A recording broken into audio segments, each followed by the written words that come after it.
국제경제부 퇴근하겠습니다. 시작하겠습니다. 오늘도 남승표 기자님 나오셨습니다. 안녕하십니까? 안녕하십니까? 예. 제가 오늘은 그 권영욱 기자님 대신 임시로 잠깐 제가 자리에 앉았습니다. 본인 소개를 본인이 하시기는 좀 어려우실 테니까 제가 대신 말씀을 드리자면 권영욱 기자가 좀 잠시 재충전의 시간을 좀 가지게 돼서 떠난다는 얘기 아닙니다. 돌아옵니다. 우리 프로그램의 제작 담당 PD인 백운열 PD를 제가 이 자리에 세웠습니다. 항상 카메라 뒤에 있었는데 가끔은 좀 나와야 된다고 불러냈는데요. 오늘 진행을 그래서 좀 도와주기로 했으니까요. 이 점 시청자분들의 양해를 좀 부탁드리겠습니다. 예, 최근에 저희가 이제 뉴스들을 보면 이제 인플레이션 얘기들이 굉장히 많은데요. 인플레이션 하면 꼭 따라오는 얘기들이 이제 인플레이션 다음에 뭐 금리 인상, 테이퍼링 금리 인상, 그 다음에 사람들이 걱정하는 이제 디플레이션 우려, 성장이 둔화되면 어떡하나, 이런 부분에 대해서 공통적으로 다들 걱정들을 많이 하는데요. 네. 근데 확실히 저희가 이제 그러니까 외신 같은 데를 보면, 그래서 미국도 미국이지만 중국 경제 성장률 외신에서 또 굉장히 주목들을 많이 하고 있습니다. 근데 중국의 경제 성장률이 올해 생각보다 많이 시원치 않다라고요. 지금 중국 경제에 대한 그 여러 경제 단체 혹은 기관들의 어떤 경고가 좀 나오고 있습니다. 잠깐 제가 언급을 해드리자면, 최근에는 IMF 국제통화기금이죠. IMF에서 중국과 이제 연례 협의를 이제 진행을 했는데요. 여기에서 이제 내년 성장률을 5.6%로 이렇게 제시를 하면서 좀 뭔가 어떤 혁신적인 개혁이 필요하다, 핵심 개혁이 필요하다, 이런 말을 했는데요. 5.6% 사실 우리나라 입장에서 보면 굉장히 높은 숫자 같아 보이지만은 IMF가 앞서 제시했던 내년 성장률 전망치가 8%였습니다. GDP에서 그 정도 차이면 굉장한 차이 아닙니까? 맞습니다. 네. 근데 이제 문제는 이게 IMF뿐만이 아닙니다. 이제 골드만삭스하고 노무라 같은 경우도 지금 올해 중국 경제 성장률은 이제 8% 초반으로 제시했다가 7%대로 지금 다시 하향했고요. 내년 성장률도 한 4.8% 이렇게 좀 제시를 했더라고요. 4.8%요? 네네네. 그러니까 노무라 같은 경우는 원래 한 내년 중국 경제가 한 4.9% 정도 성장할 거다 이렇게 봤는데, 이걸 다시 또 4.3%로 하향하고 있고요. 좀 중국 경제가 뭔가 좀 이전 같지 않다, 이런 이야기들을 잇따라 내놓고 있습니다. 제가 중국 경제 성장률을 지금까지 6% 미만 얘기를 들어본 적이 없었거든요. 근데 네네. 내년 경제 성장률을 4% 후반대를 예상하고 있다. 그렇죠. 네, 상당히 좀 제 입장에서는 충격적인데요, 이게. 역시 이게 중국 경제 성장률에 대한 어떤 일반적인 수치를 꿰고 있는 걸로 봐서 이렇게 분명히 우리 프로그램 제작 PD의 역량을 좀 엿볼 수 있는 대목인데요. 맞습니다. 이제 바클레이스 같은 경우도 이제 내년에 중국 경제 성장 전망치를 4.7%로 제시를 했는데요. 2018년에 중국 경제가 한 6.7% 성장했고요. 그렇죠. 2019년에도 한 6.0% 성장을 했습니다. 근데 이제 작년이라든지 올해 같은 경우는 아무래도 이제 코로나 때문에 어떤 기저 효과라든지 부양책 이런 게 있기 때문에 좀 튄다고 봤을 때에, 내년이 이제 중국 경제가 이제 정상으로 돌아가는 시기라고 본다면은 4~5%대가 거론되는 거는 뭔가 좀 중국에 문제가 있는 게 아닌가, 이런 생각을 해볼 수가 있습니다. 사실 이제 미국 같은 경우에도 지금 4분기 경제 성장률 이제 8% 다시 된다고 잡고 있고요. 근데 특히나 중국 같은 경우에는 지난번 이제 에피소드 때도 말씀을 해주셨지만, 체제에 불만이 없으려면은 어느 정도의 성장률이 유지가 돼야 사람들도 어떤 체제에 대한 이제 정당성에 대해서 인정을 하고 또 그런 부분이 있지 않겠습니까? 맞습니다. 그런데 바클레이스가 이제 최근에 내년 이제 외환시장 전망과 관련해서 보고서를 내놓으면서 그 보고서를 살펴보면 지금의 중국 경제 침체에 대한 거는 좀 자세히 살펴볼 필요가 있다, 이런 이야기를 하고 있습니다. 뭐냐면, 보통 이제 경제가 이제 침체된다고 했을 때 이제 가장 먼저 생각할 수 있는 것이 인플레이션입니다. 네. 왜냐하면 중국도 지금 생산자 물가가 상당히 높은 수준으로 지금 올라가 있거든요. 그렇죠. 그런데 이게 아직까지 소비자 물가에 전이되지는 않은 상황입니다. 그럼 예를 들어서 이렇게 경제기관들이 중국의 성장률 전망치를 하향하는 게 어떤 높은 물가 상승에 따른 어떤 소비 둔화, 이런 것을 우려하는 것인가 하면은 그런 것 같지는 않습니다.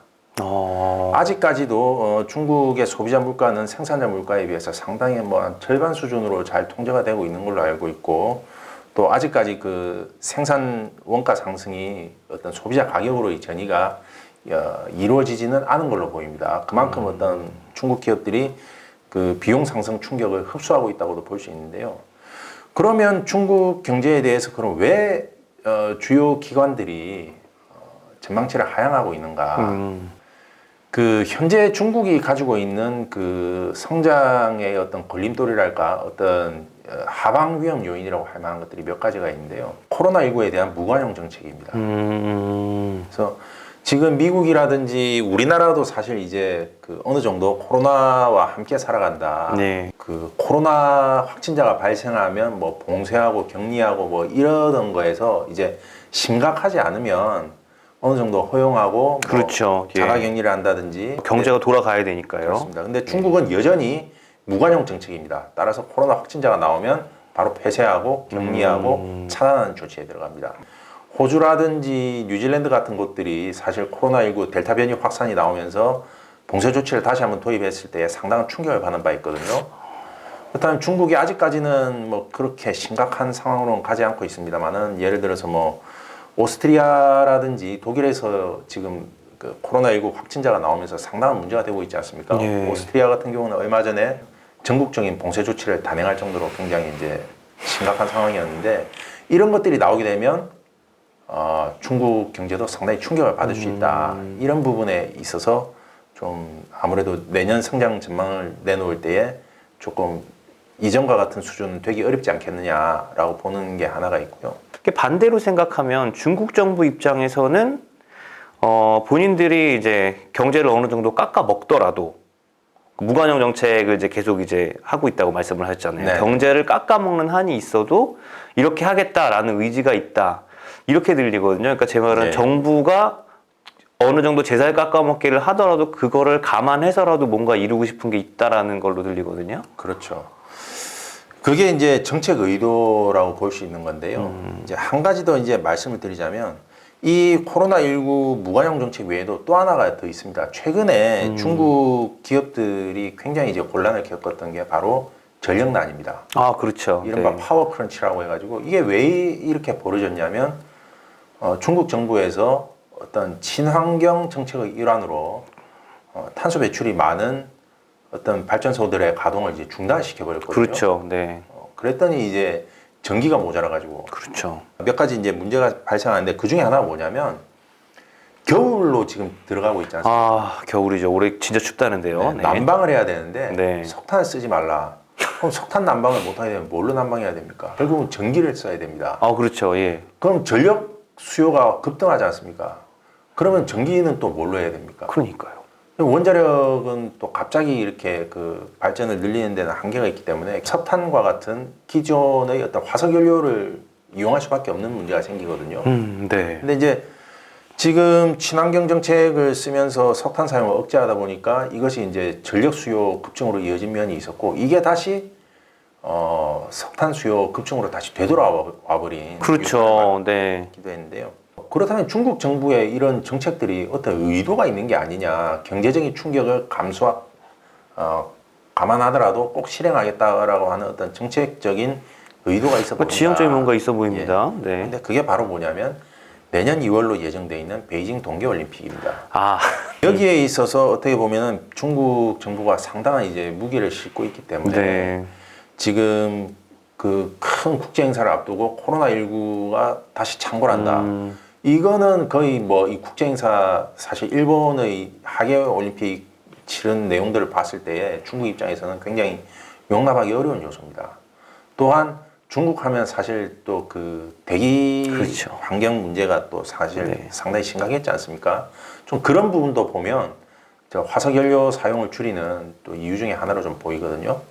그래서 바클레이즈가 지금 얘기하는 게 뭐냐면, 현재 중국 경제의 어떤 그 불안 요소들이 보면 경제 내부에서 어떤 기인했다기보다는 중국 정부의 어떤 정책적인 목표가 지금 계속해서 주도해 나가고 있는 상황에서 일어나고 있기 때문에, 이것이 어떤 중국 경제가 침체한다고 보기는 약간 좀 어려운 면이 있다.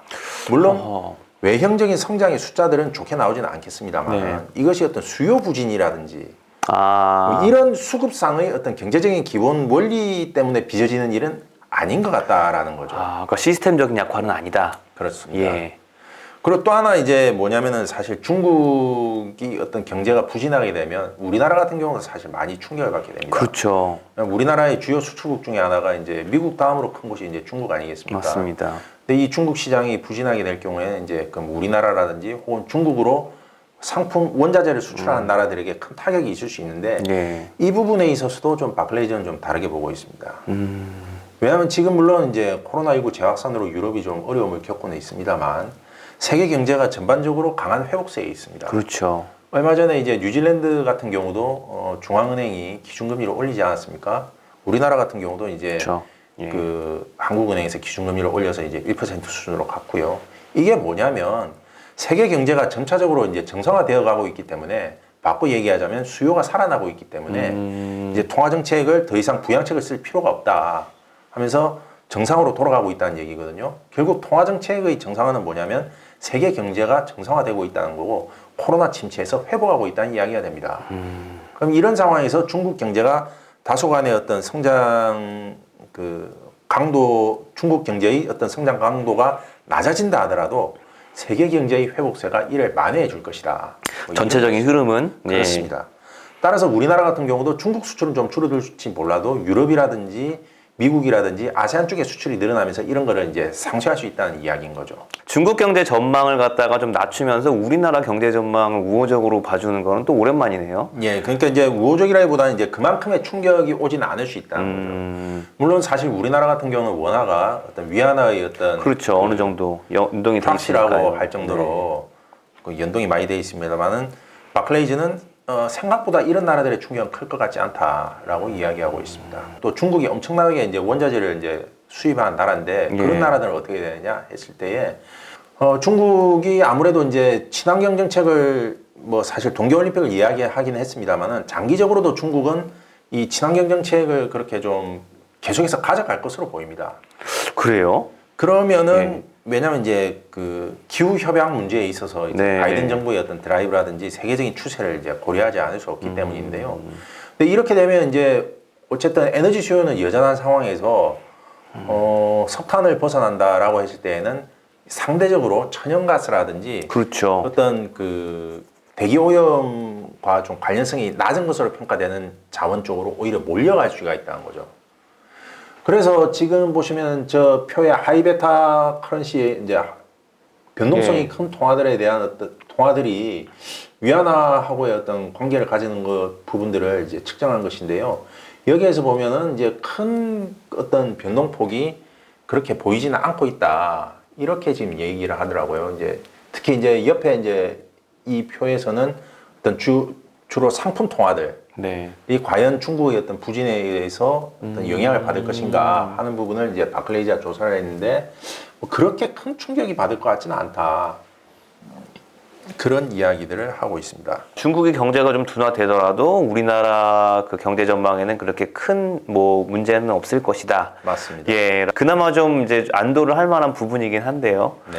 어, 그래서 이제 중국이 내년에 어떤 부진을 겪더라도 이것은 좀 동계올림픽과 관련된 좀 한시적인 이벤트일 가능성도 있고 또한 어떤 중국의 어떤 기본적인 그 환경정책 변화는 오히려 좀 다른 분야에서의 어떤 상품 수요를 증가시키는 쪽으로 전환이 돼서 어떤 상품 수출 국가들에게 미치는 충격도 이전과 다르게 그러니까 이게 뭐냐면 어떤 경기 둔화에 따른 수요 감소가 아니라 네네. 방향 자체를 수요가 여전한 가운데 방향 자체를 트는 것이기 때문에 이 상품 수요가 다른 원자재 쪽으로 옮겨갈 가능성이 있다.